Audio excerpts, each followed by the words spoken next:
Hello, everyone. Guys.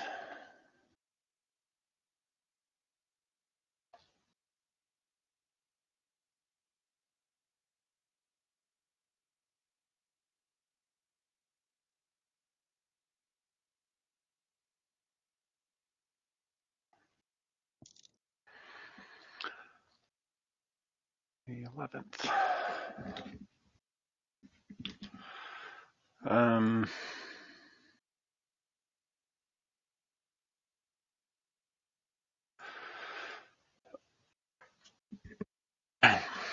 All right, start going through the pull requests, I guess. Josh is back porting the randomization of the split thresholds for file store to Joule. It's pretty straightforward. The pull request is there. There's a pull request that came in that small optimization to the EC backend. For simplicity, before, when it reads from itself, it was just sending a message to itself and then replying to itself. And this just does it inline. So you skip the hop through the messenger and so on. Probably not going to make a huge difference, but still better.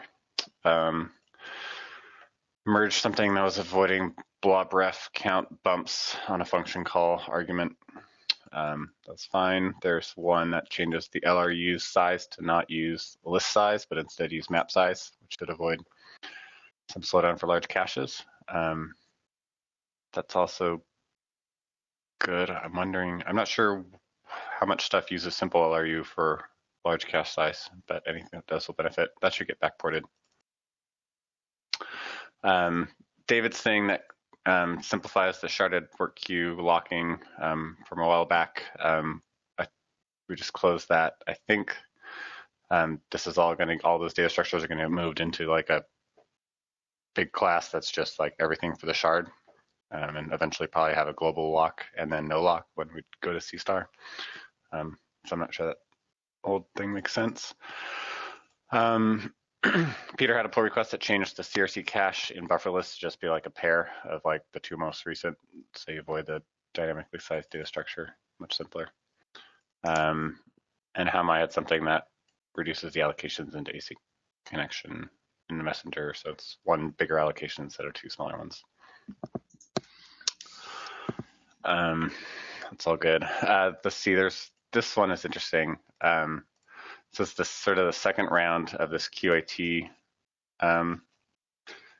acceleration that adds support for Intel's processor accelerated compression. It does a couple different things. It does LZ4 and zlib, I think. And I haven't responded to the last set of comments. My concern there is that whether or not you're using CPU acceleration for compression shouldn't affect the on-disk representation of the compressed data. And I think the way that it's hooked in right now, it's a new plugin type, and right now the plugin name maps to the compression algorithm, and so it's like it looks different. It looks like QAT zip instead of zlib, and so on. So I need to figure out how to fix that. If anybody is interested in chasing that one down, be my guest. Otherwise, I'll get to it. But it'd definitely be good to get the acceleration going for those, because that'll make a big difference for BlueStar, I think. Which reminds me, let me put this on the list. There's a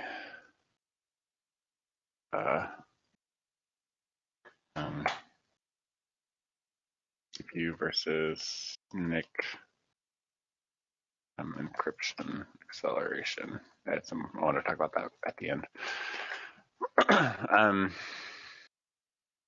RGW improvement that was merged. Igor's container cleanups that are in testing branch. We finally reverted the approx size thing now that we've realized that we're stuck with an order in standard list size call. This needs to get backported to Luminous. I'm not sure if, I don't think there's a ticket for that, so somebody just needs to remember to do it. put it on my list to make sure we don't miss it. Luminous standard list backports for shared cache and also for a proc size. And then Igor still has his pull request that's ready to go for Luminous that fixes the metadata spillover for a slow device. It's just cherry pick of a single RocksDB patch. It just needs to go through a testing run. I don't know who's doing Luminous testing stuff right now, but whenever that happens, that should get merged for .3. And I think that's mostly it on the no movement one. Let's see if there's anything interesting here. There's still a recovery optimization for overwrites. Josh, what's the status of that one? Do you know? I still have to take a closer look at that one. I was going to take a closer look hopefully today, tomorrow. Okay. Probably the biggest one here is Radoslav's asynchronous reads for Blue Store. We're probably going to talk about that. Yeah, Mark has it on the list.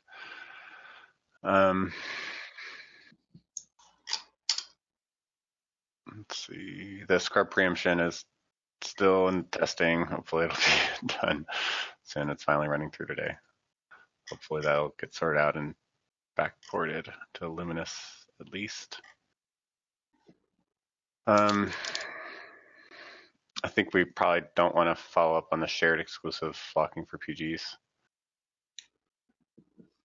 Since ASIC reads get most of that benefit, except for OMAP. Yeah, they don't help for OMAP. That makes me nervous. And it'll all go away with C star.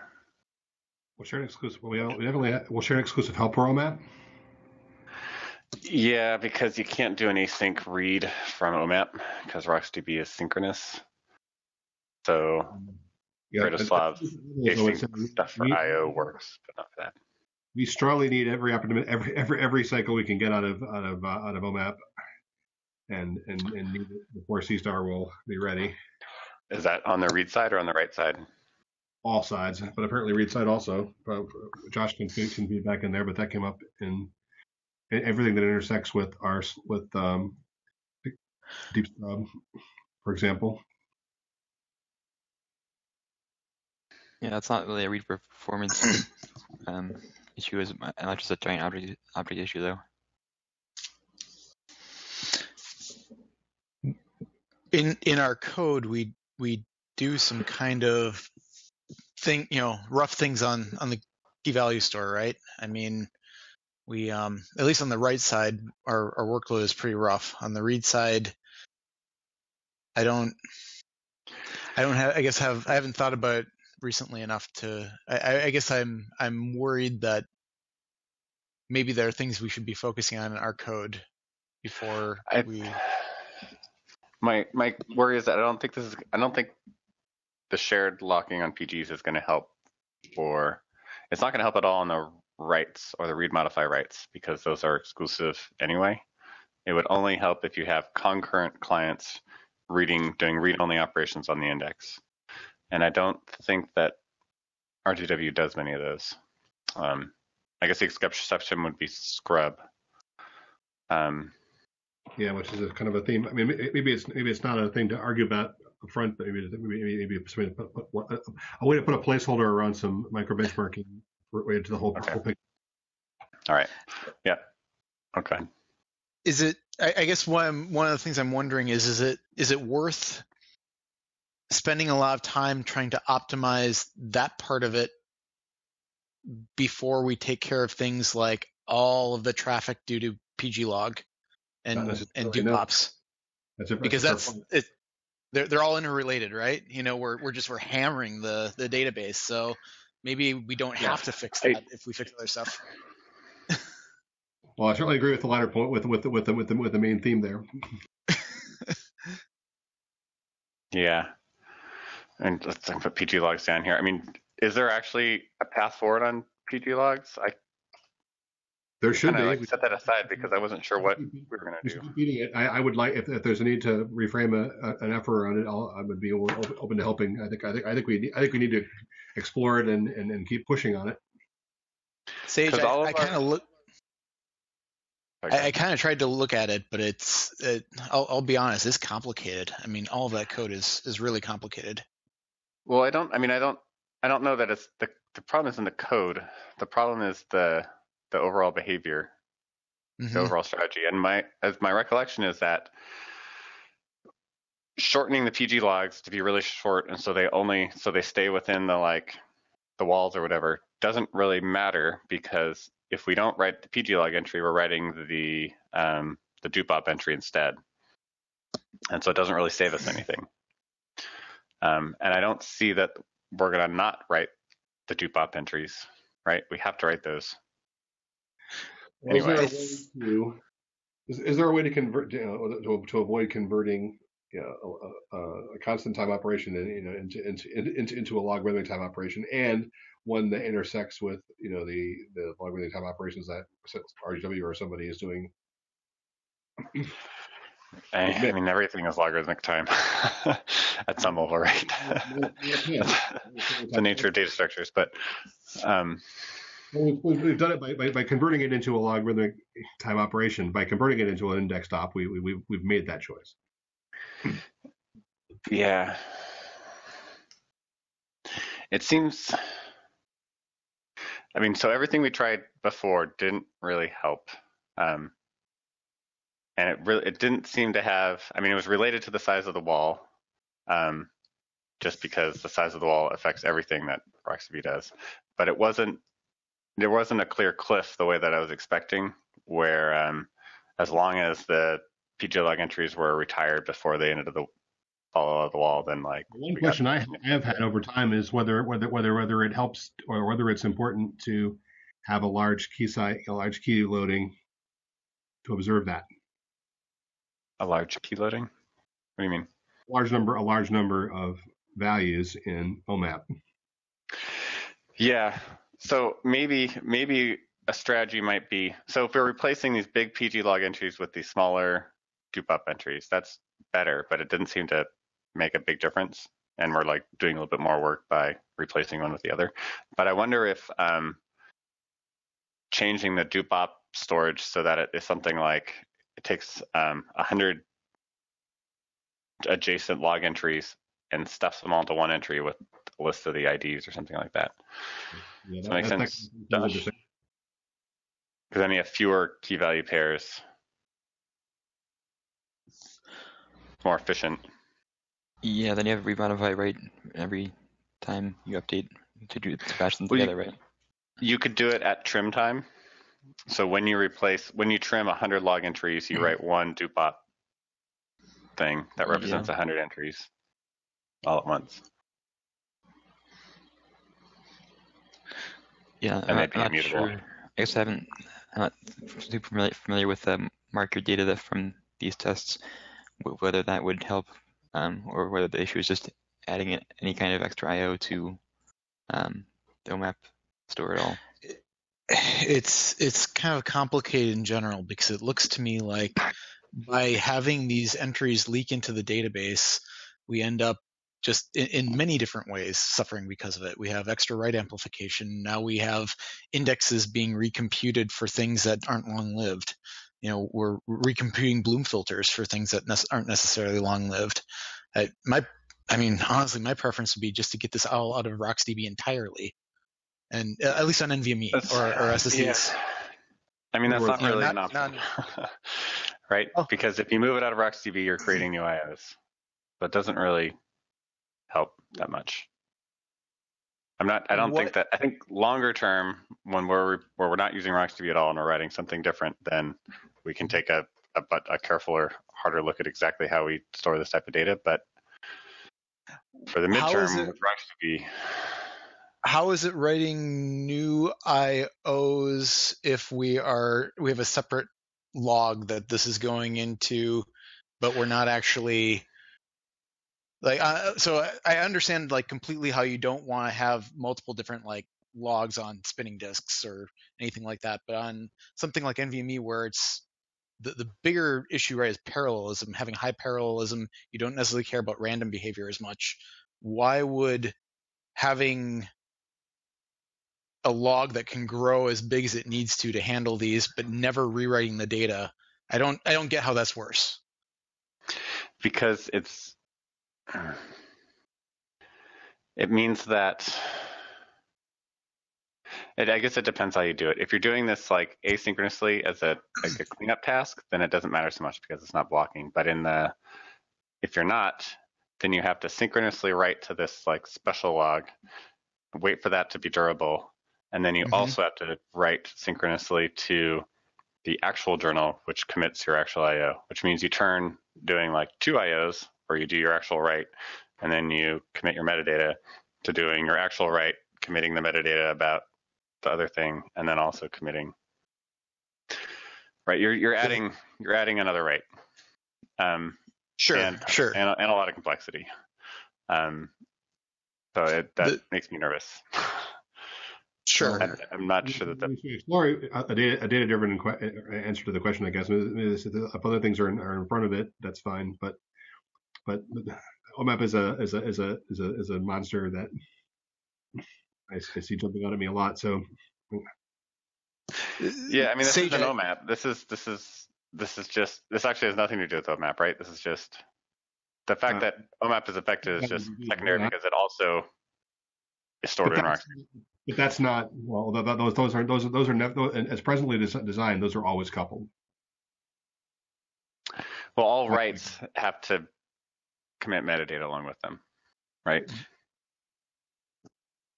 Well, so, yeah, I hate to use that phrase. Forgive me for saying yeah, but nevertheless, yeah, because they're sharing an indexed, because we're in an index storage and it's the same index storage. I think that they interact. Right, but I mean, even if we could make it for the sake of argument, it's a totally different index storage. It doesn't really help because then when you're writing to it, you still need to update the object metadata about like which version of the object have you. You still need to update the PG log so that all the replication and so on works. So separating it tends to make it worse, not better. You just have more things that have to commit. In the kind of description that you just gave, it's kind of what the optimal scenario would be, right? Where you're writing this data out to the write-ahead log together. You're kind of getting it for free, right? Because now you've coupled them together into one write, this metadata that you're writing out and your other stuff that you want. Mm-hmm. But the pain, right, is that now some of that, to some extent, is being copied into level 0, and you've got a bunch of extra work happening because of it, right? I think the fundamental problem is that RocksDB is a log structured merge tree, which amplifies writes. Mm-hmm. And so our wall gets amplified to level 0, and sometimes it even hits level 1, even for short-lived data. And that's just a fundamental design property of log structured merge trees. That's like not the best choice for flash storage. I think that's the problem. Some of the data we want, right? Some of the data we do want to go in there. We just never want this data to. That's why I'm wondering if a different But there isn't a way to do that with a log structured merge tree. So I think the way to do it is to write our own key value thing that's not a log structured merge tree, but it's like a log structured B tree. Well, that's actually credible. I mean, and I guess at least there's something credible in its own right for doing that. I mean, is that not what Zettascale was essentially doing? Kind of, but it was just framed and written in not really the most helpful way. And it's still, even if Zettascale like worked perfectly for what it was doing, it's still not what we want. It might help for BlueStore, but it's still, I think what we actually want is a single implementation that is handling but I mean all our other data too. So I don't know that we would. I'm convinced that that everything you just said was true. I'm only interested. I'm wondering though. If Zettascale is a short-term solution, you mean? No. Okay. Well, not Zettascale per se. I mean, if Mark is not, however, honest, the bone that Mark is carrying for hybrid OSDs and for immediate term, isn't there a space for very fast storage that retires very quickly. And albeit you must write to it synchronously, the retire rates are 2 orders of magnitude faster than even than the flash. Mm-hmm. It strikes me that this is exactly the case that NVDIMMs and kind of this kind of small but very, very fast technology is kind of perfect for, right? Or hell, battery RAM. Yeah. Sure. I mean, we kind of tried this, right? We tried, Lisa at Intel did that whole piece of work in RocksDB that makes it so that when we compact wall, we look at multiple walls before we write the L0 file, so we could limit the amplification of stuff. And that should help, but in practice, it didn't seem to help that much, right? From the testing that we saw, yeah. And I think part of it is that it's not actually the storage that's slow here; it's the CPU, right? It takes us 4 OSDs to keep an NVMe busy. It's not that. It's that, yeah. Well, that's an interesting point. I guess that's a separate point. Yeah. We're not able to issue fast enough through the op request path. So I'm not sure NVDIMMs, maybe they'll help because they're low latency also, but yeah, I don't know. Well, even avoiding like the CRC and they help if we reach this bottleneck, but if we haven't reached this bottleneck, that's even more important. Can you tell me a little bit more about what the bottleneck is that you're thinking about? Me or Matt? Matt. Okay. Well, I assume that the fact that the fact that the retire of an OSD op requires an update on the key value store that's operating in the latency of the storage domain is itself a problem. It should be retiring at a much higher rate. The minimal so I'm going after the minimal latency to retire an OSD. Mm-hmm. So the minimal latency is 2 IOs, right? It's the data write and the metadata write. Based on the current design of BlueStore, that is the minimal latency, unless you do data journaling, in which case it's 1 IO. The idea with the new design that we're talking about, that's all NVMe, it'll be 1 IO because the whole thing is log structured. So it's always just going to be 1 IO. Or possibly less than that if you're batching them. You're probably batching them. Right. But are there 1 IO from the perspective of Ceph, but not necessarily latency. Right. There's also background asynchronous cleanup work, right? So in RocksDB, that's all the compaction, which seems to be the primary issue. And that's a CPU issue, not just an IO issue, right? You have a lot of work to search through all of the mem tables. You have a lot of work to do CRC, everything else like that. And if you think about Alan's design, there's quite a bit of work, cleaning work there too, right? It's not free. But I think I don't know. I don't have a good sense of how to tell if it's going to be less or not. I think it depends on how much memory you have.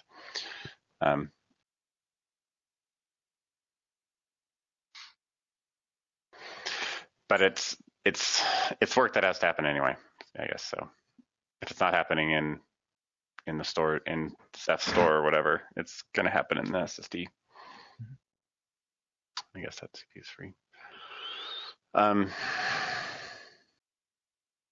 I think we're sort of in a right here. I think Sure. if we come back to the actual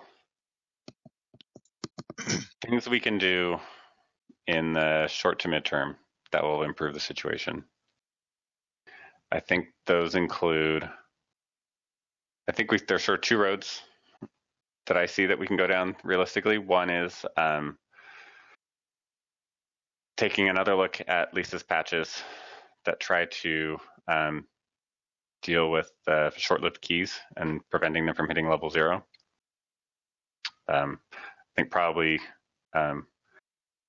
we need to actually have some better insight into how quickly our our short-lived keys are actually being removed, and if it's working or not. I don't have a good sense of like how many of them are getting eliminated before they hit L0, like with no changes and with her change. And then trading that against the CPU cost. I guess that's one thing. And then the other thing is, I think we should look again at having short PG logs, like very short PG logs, and batching the dupop keys. That's the only thing I can think of like right now. Well, those are concrete, so that's cool. Yeah, and if those combining those two might work great too, because I think the dupops are going to hit level 0 and maybe even level 1 because they're long enough that they're going to cover like replays, request replays and laggy clients, or else they're pointless, right? That's the whole point, is that they're somewhat long lived. But having all the PG logs be short and never hitting level 0 should eliminate that. And those dupop keys would be like, write once and then delete eventually.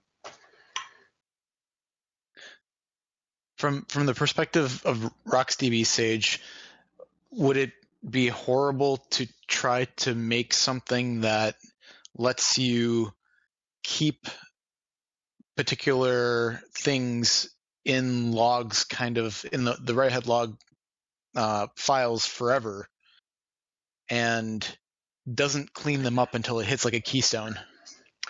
That is no longer RocksDB, I think, basically. That's not a log structured merge tree. And that's kind of what we want to make with our whatever log structured B tree thing that Alan described. I think that's very close to what he's talking about. And I think that's what we want to do, but I don't think that's something that we can do in the context of RocksDB or Bluestar. Even leaving the rest of RocksDB alone, just having that happen at the write-ahead log layer. I don't think, I mean, you have to talk to a RocksDB person, but I'm doubtful that that's practical. Okay. So Josh, random thought on the dupops. What if instead of batching them up and putting them in a key value pair, what if we batch them up and just like append them to an object? Or just write them to an object even? Now that's intriguing. Now you're intriguing me. Yeah, it seems like that would be possible to do. Like just like pre-allocate a big object and just have it a ring buffer basically. Maybe we have a little bit of metadata in the PG info or PG log thing that just tells us where to start, or maybe we just whatever. Yeah, you know what I mean? Yeah, they're not exactly fixed size since they have the object ID in there, but yeah, but they're probably. We can certainly say we store however many fit in this bounded amount of space. Yeah, and we can aggressively allocate the ring buffer size, right? Yeah. Like if they're going to be 10,000 entries, then we just assume that the object names are really long, and if it overflows, then we can rewrite it. But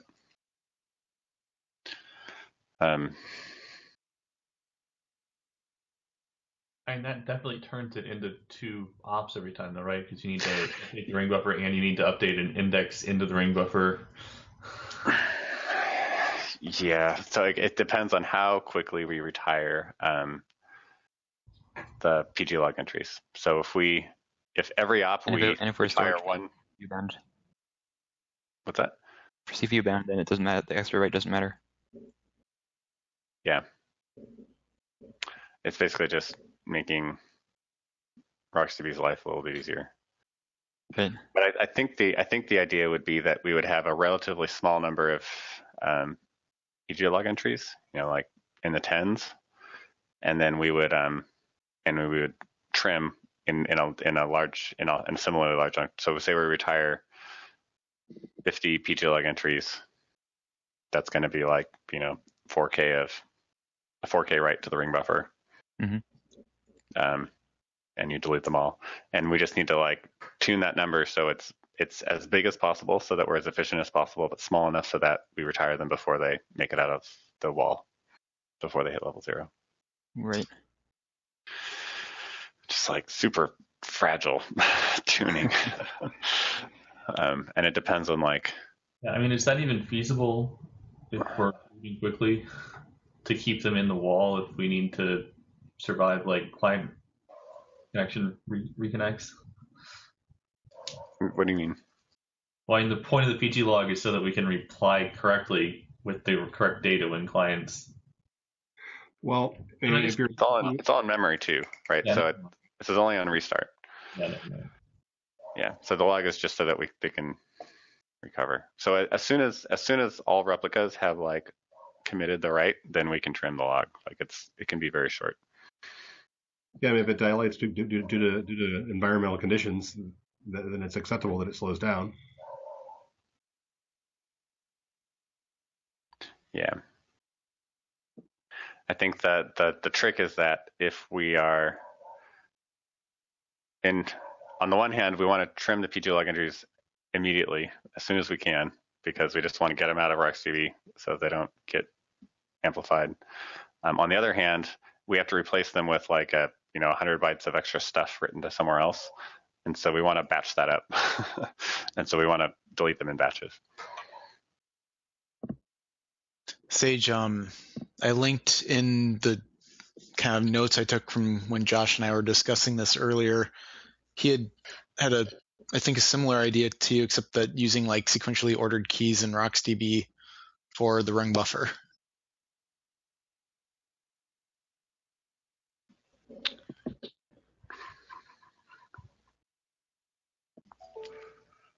I'll read this.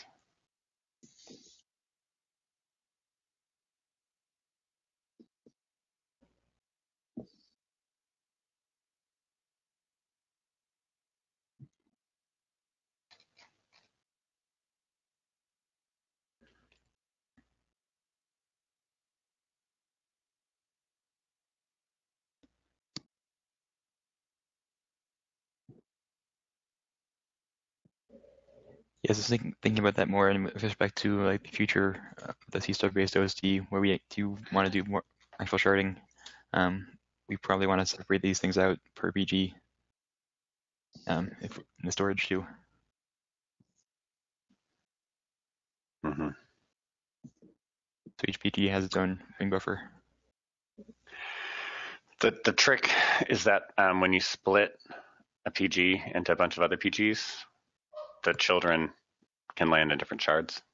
Right. So we have to keep in mind that the data, which shard is servicing on disk data, will change. 1 second, I got somebody at the door.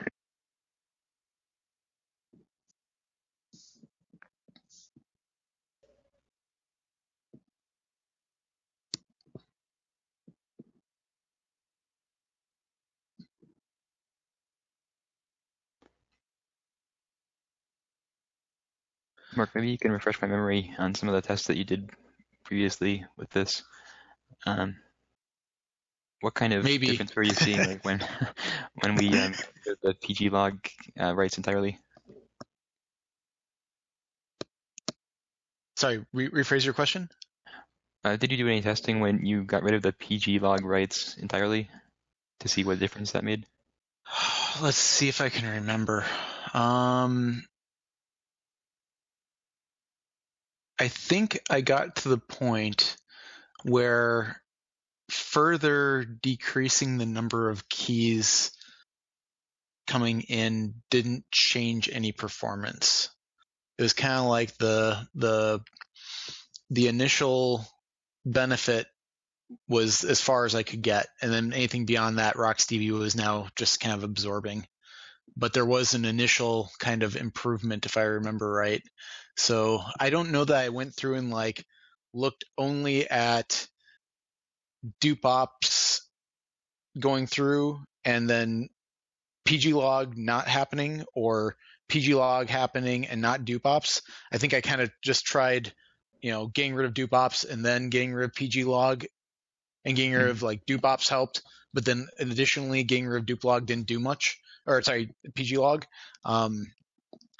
So it might be that at that point now it didn't really matter too much after that. But maybe the bigger point here though is that this was like testing on one NVMe drive on the node that has like tons and tons of CPU.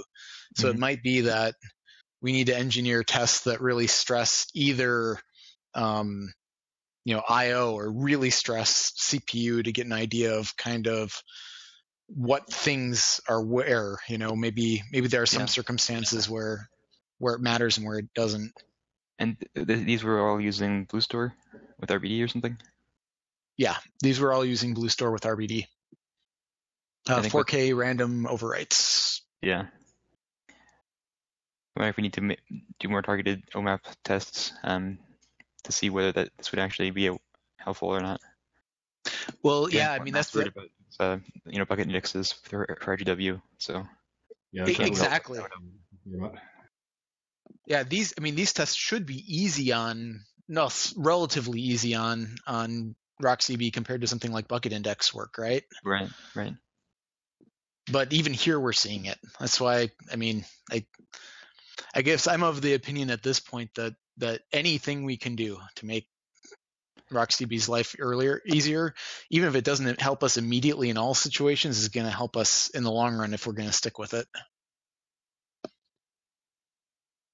Yeah, I just want to make sure we end up actually testing what we want to test and see perform better. Yeah, I mean, if we have a way to work, we feel like we can definitely, we could coordinate in some way. We've got the things that Doug and Josh worked on, but alternatively, we've got tests going on out in line node. We could coordinate on giving you access to those or giving. Sure. The other point I want to kind of make with this too is it's not just about performance, right? It's about how much wear you're putting on the flash drives, how much extra work that we do. Even if it doesn't yield a performance advantage, anything that we can do to make it so that we're more pleasant on the hardware, I guess, I think is good. Well, that's generous. In general.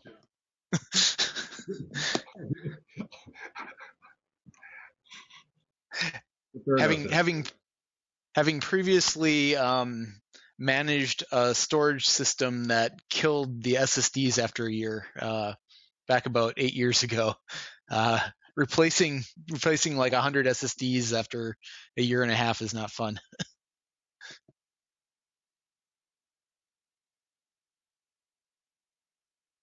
Anyway, have we beaten this enough to death yet?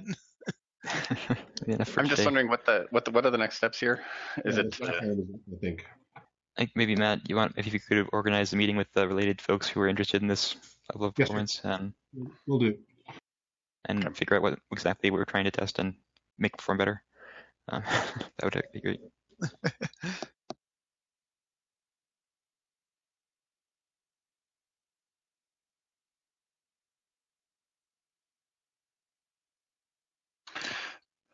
All right. Go ahead. I was going to say that just the last comment in that email to the Ceph devel list, looking over those results again, when we remove PG info, it looks like the amount of data being flushed drops by like 70%. PG info. Yeah. I think we have a PG fast info key, right? Is that the one, or is it the full info? I think that was a hack that I did to remove PG info entirely. It's a hack that I did in Kraken or Voluminous, I'm not sure, but it should be that for the majority of updates, we should be updating a very small key for PG info. And only in sort of more unusual cases like peering or weird ops would we update the full PG info. There's a fast info key. Sure. So it might be worth double checking that that's actually working. That you see from most IOs, you see the fast info key updating and not the info key. And we kind of expect that to stay in level 0 for a long time too, right? Yeah, forever, right? It's like it's constantly updated every single IO. Right. There'll be one key per PG in level 0, each SSD basically that gets flushed out, which is like.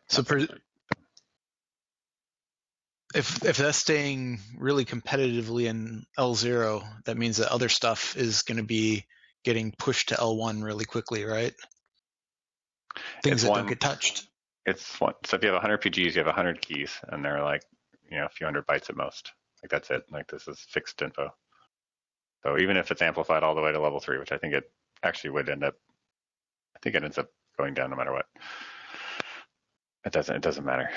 It's the same key. Okay.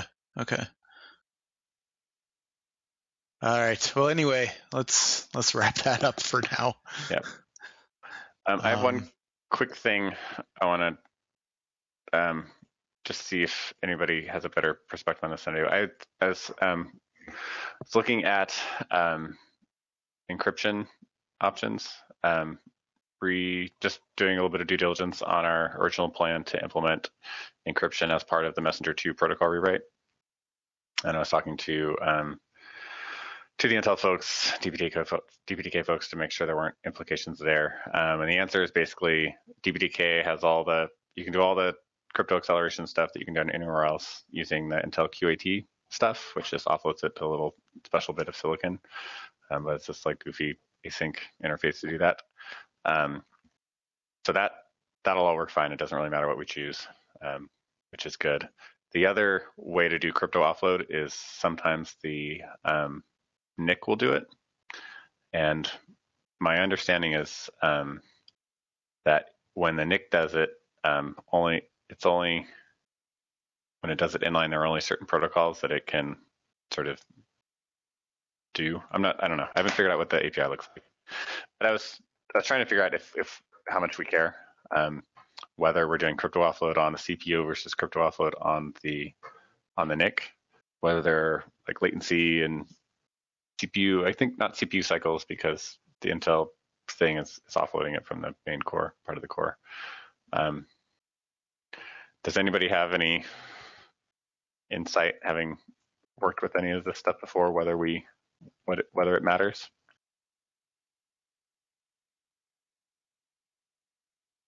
What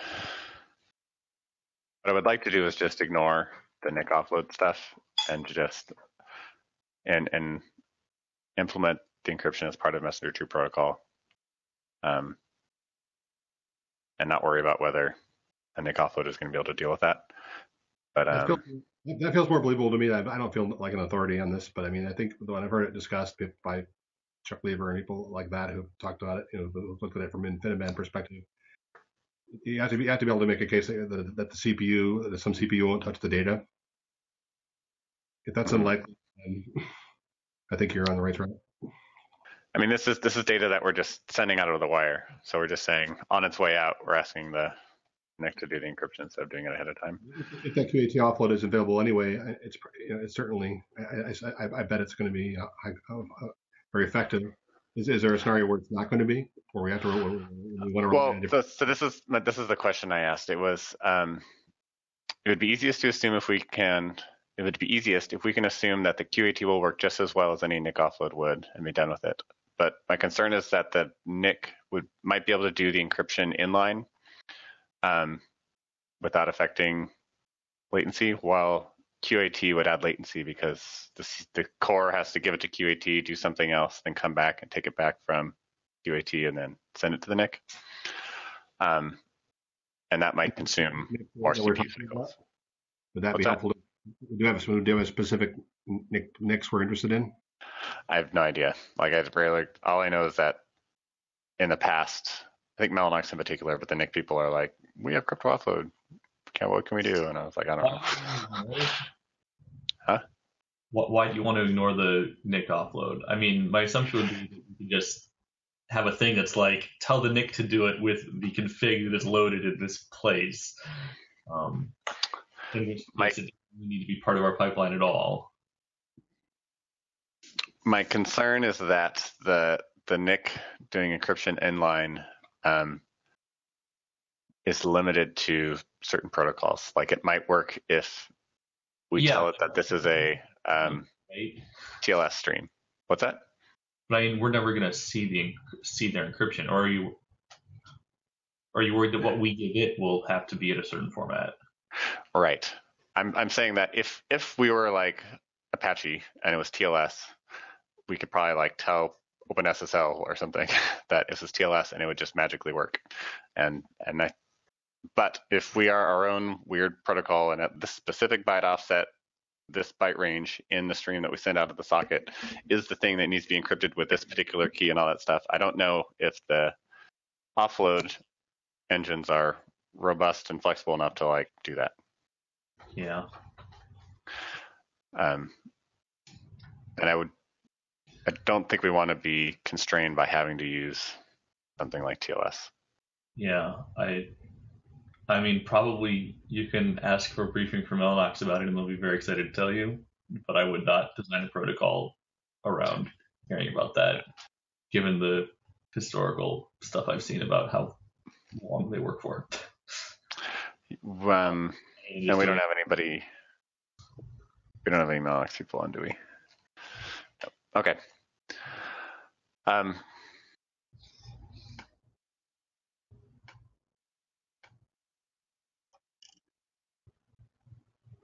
And I'm just basing that on what they said about their erasure coding, and we told them, well, this is what we need the erasure coding to do. And then I think 3 years later, they maybe even came back and said, hey, it works that way now. But yeah, it's just sort of, we're not in a position in general to take advantage of specialized chiplets like that. It feels like it's not really the best place to do it. Like the reason why the NIC offload is advantageous because the CPU doesn't have offload. Sort of a hack around. Like Matt said, if the CPU never sees the data, then you want it to be processed somewhere that sees the data, which could happen someday, but is not where we are anywhere in the medium term. Well, it's going to be, I mean, that's where we want to get to the point where the data comes in off the wire, but the CPU is going to see the data in that we're going to do a checksum on it. Yeah. We're going to encrypt it and or decrypt it probably. Yeah, that's right. So I think it's going to land in DRAM at some point, but hopefully it'll be offload on the chip that's doing that work. And that's fine, but like the data flows through the CPU caches, it's the CPU sees it. I mean, maybe not something. Maybe. I mean, that's what I'm not sure. It might be. I don't know where these accelerators live with as far as the CPU cache. I don't know. Whatever. Okay. The CPU bus then. It's going through the CPU bus. It's on the chip. Right? Yeah. Okay. All right. That was it. One thing I'd like to bring up, but we don't need to spend very much time on it, is just to let people know that there's been some benchmarks floating around from Phoronix about the recent security flaws found in multiple different chips, but I guess primarily Intel ones. And folks should probably know that it looks like there's some pretty bad pain with both Nginx and Apache, and also FIO random write performance on the SSD tests that they did, especially with older processors. So I don't know if anyone from the community would have any interest in, if you guys are planning on upgrading, maybe doing some before and after tests, but kind of the combination of what some of these tests do and the ones that are doing badly, I'm concerned that people are going to see a pretty big performance impact from it. I'm seeing like 10 to 20%. It looks like on most of these. Some of them are probably more like 30. 30, yeah. Yeah, I mean, I think the only good news is that it's going to be better with RocksDB and BlueStore than with FileStore, because we have a lot fewer syscalls. But yeah.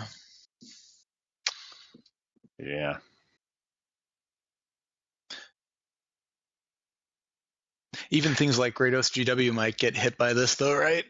If those Apache and Nginx numbers are consistent. Well, I suspect they'll affect us less because they're better than us at the moment. Fair enough. In the long run, it hits everybody, doesn't it? And it hits everybody. It hits people more when they have older equipment. I mean, I'm not fully understanding if there are specific mitigations we can take, but otherwise, are we just saying how bad is it to lose the generation about optimizations because reasons? Just what it is. Yeah.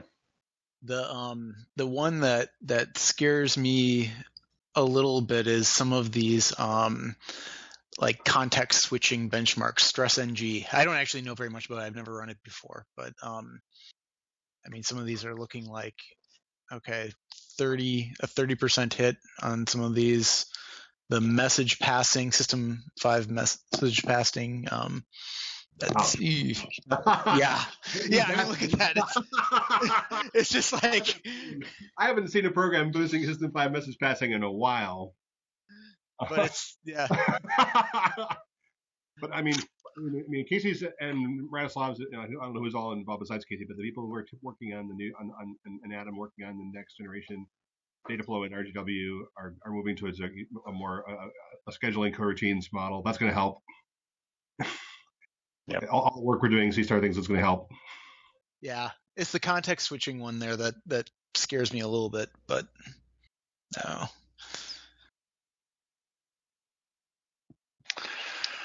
Yep. Anyway, I just wanted to make people aware of it. And if anyone on the call is inclined to do, if you're upgrading, want to do some before and after performance testing, it would be appreciated.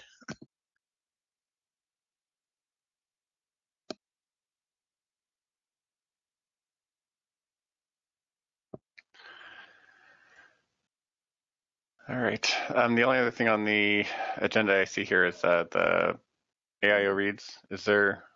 What's the news there?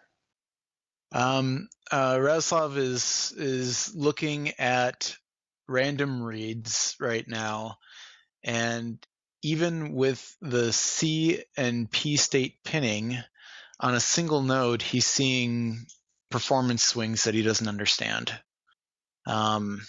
So he's trying to understand that better. He's trying to figure out what's going on. I think he's on vacation right now, so it might not be until next week that we hear anything back from him. I also spent some time looking at, with his branch, what initially looked like sequential write performance variation. But when, just by happenstance, I was rebooting the nodes for kind of an unrelated reason, and saw a lot of those results tighten, which was interesting. Wall clock profiling showed that there was a significant amount of time in RocksDB doing fsync for the write-ahead log. It was like 55% of the time in the KV sync thread was spent doing that,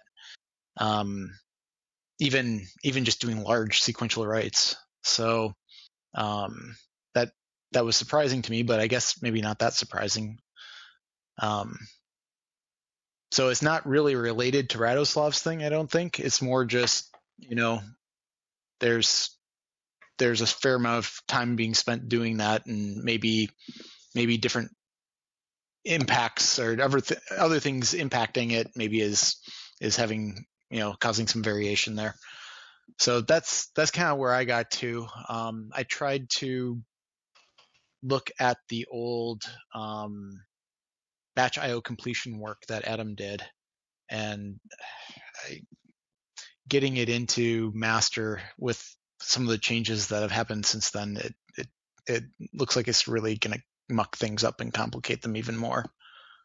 I mean, maybe Sage, maybe you'd have a different opinion on it, but with how we've changed, now we have like deferred transactions. We have the split between the KV sync thread and finisher.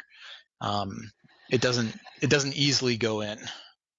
Yeah, I haven't looked at it yet.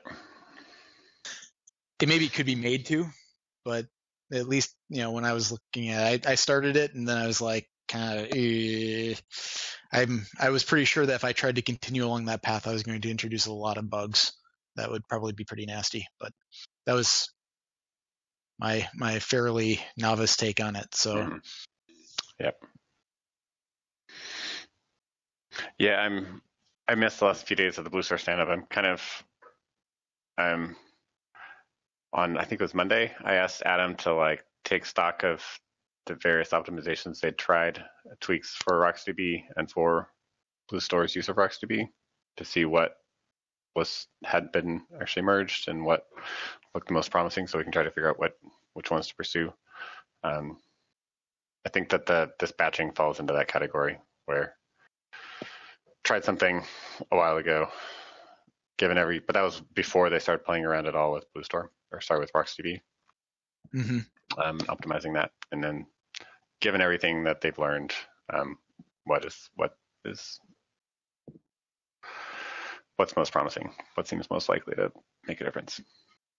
Sure. But it's just right to saw this out. Adam's still here this week? I don't know for sure. Okay. Yeah, I think Radoslav is out tomorrow as well, though. So. Okay. Maybe next week. Yeah. Sage for batching up wild rights specifically for RocksDB.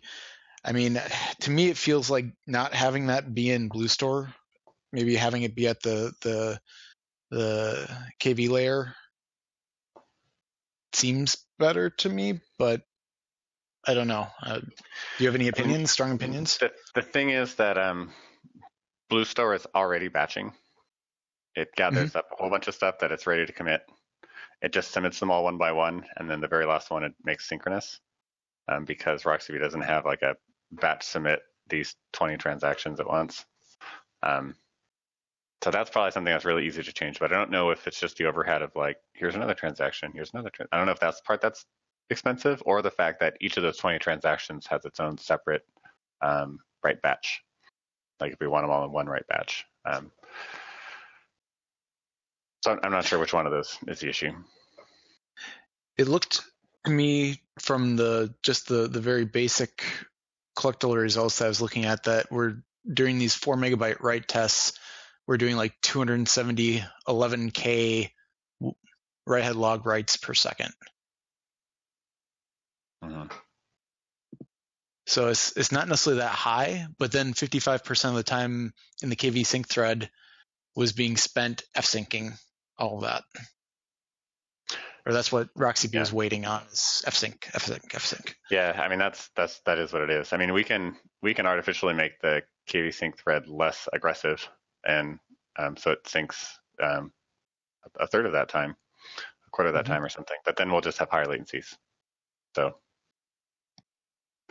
that's just a choice, right? We can have high latency and better batching and less CPU, or we can have so in this case where we're doing 4 megabyte writes, the latency is not really as big of a deal, right?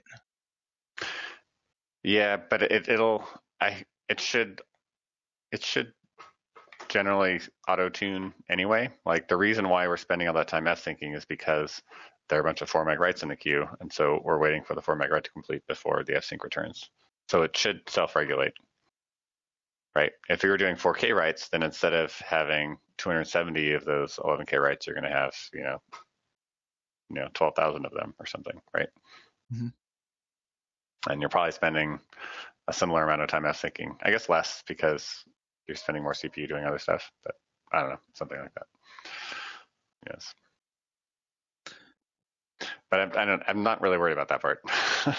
Okay. I'm worried about the CPU time that's spent, not the f-sync time. F-sync means we're waiting on the storage, which is like what we want to be doing. I guess what surprises me is just that for like large sequential writes, at one point a long time ago with New Store, we were getting pretty close to what the devices could do, and kind of over time that's crept down to still being faster than file store, but not what we were getting at one point. Yeah, I'm not entirely sure why that happened. It still feels like we should be getting what we were getting before. I think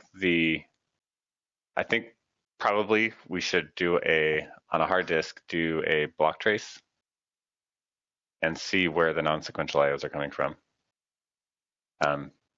because I was seeing the same thing too. I was when I was doing, or seeing something similar where I'm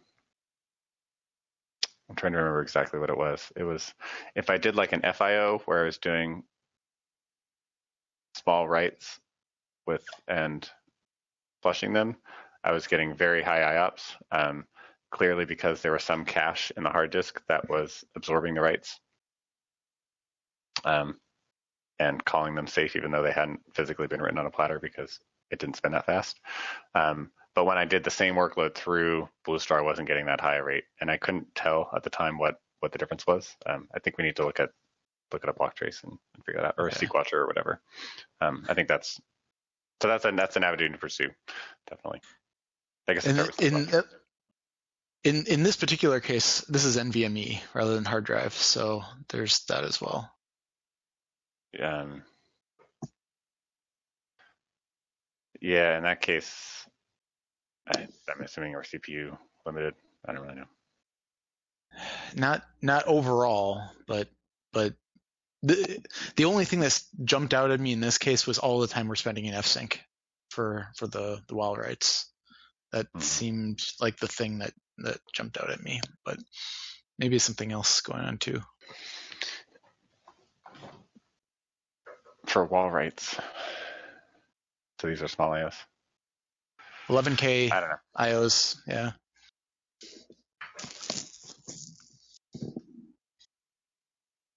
Right, those wall writes. Yeah.